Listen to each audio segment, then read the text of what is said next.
Ayan guys, welcome back to our channel.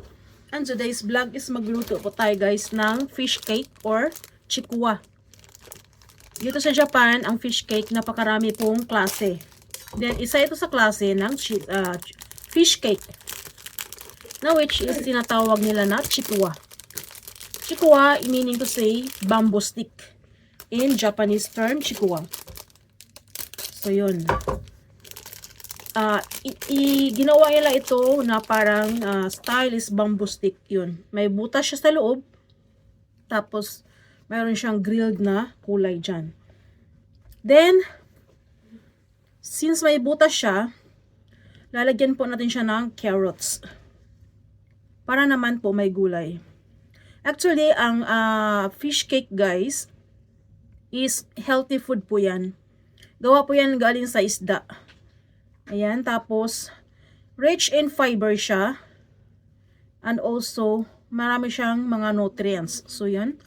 Dalawa lang kasi hindi na magkasya. Lalagyan siya natin ng carrots, no?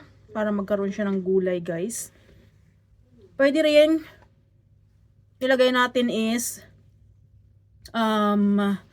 pwede rin na, asparagus. Or pwedeng kahit wala na. Actually, pwede na siyang kainin directly eh. Kasi luto na ito. Ito ay ready to eat na siya, pero pwede siyang gamitin or lutuin sa iba't ibang recipe. Napakaraming mga varieties ng recipe ng chikwa na pwede mong gawin sa bahay mo.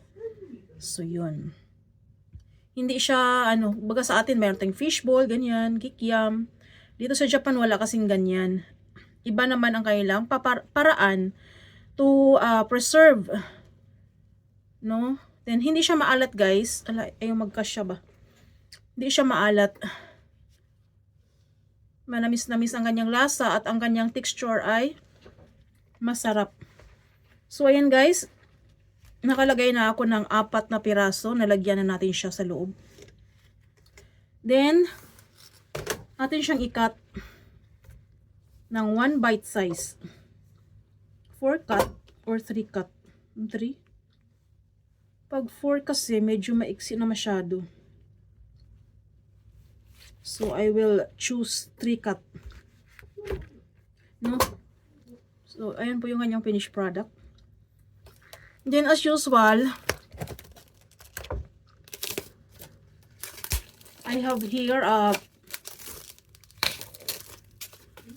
pork belly for shabu-shabu. Fresh pork belly.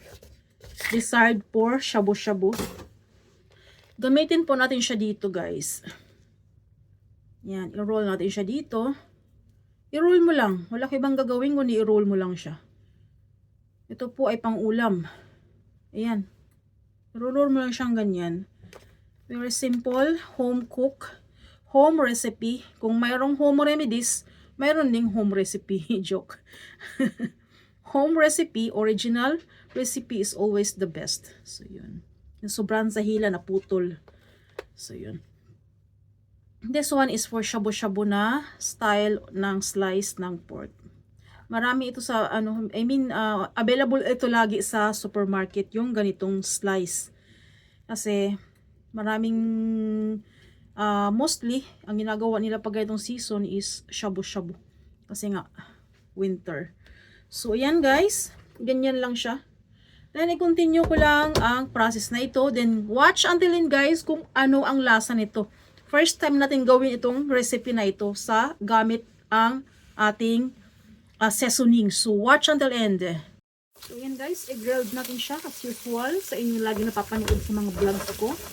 At lumabas na po yung kanyang mantika. Lalagyan po natin ng flavor for cooking. Ang patanggal ng langsa at the same time pampalambot. Takpan natin hanggang sa maluto ito. Then keep watching guys. So yan guys, it's already cooked. Then marami siyang mantika or oil. Since ito ay pork belly, there's a lot of oil. So let's get it out. Para hindi tayo ma-high blood. Tanggalin natin to. Para sa ganun ay mabawasan ang mantika, day.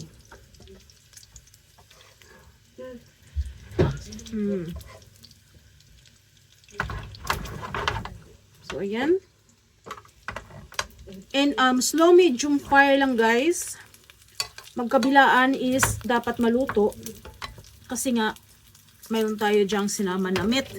Then, lagyan natin siya ng cooking oil. Aray ko, nahulog pang takip. Olive oil yung gamit ko para mayroon siyang oil. Kasi kung wala siyang oil, hindi siya masarap. Then, ayun guys, as I've said, kakaiba yung ating sauce na gamitin ngayon. Ito po ay sweet taste ng not sponsored. Ito po ay sauce ng halimbawa nag-grilled ka ng meat. Ito po ay kanyang tare or sauce. So pwede siyang gamitin sa luto, no? Ayan. Timplado na yan. So hindi mo na kailangan timplahan yan ng kung ano-ano pa. That's enough. Yun.